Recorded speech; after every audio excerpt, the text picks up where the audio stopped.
We don't have the research or publications or institutions dedicated to this subject. We don't have bibliographic references that support what we know, other than what the Europeans wrote in their own way and for themselves.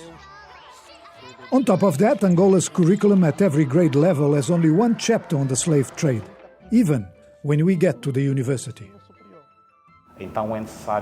We need to make sure our students are well informed about slavery and understand it was in fact a problem. Unfortunately, black slavery is very connected with racism, so we have to be very careful when we're teaching this subject. When I first heard about slavery, that we were colonized by the Portuguese, in a way, I felt hatred.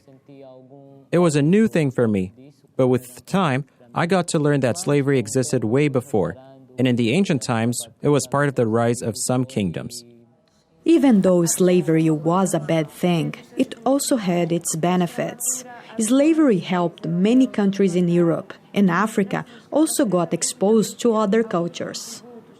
I'd like to tell young Americans, do not hold onto resentment.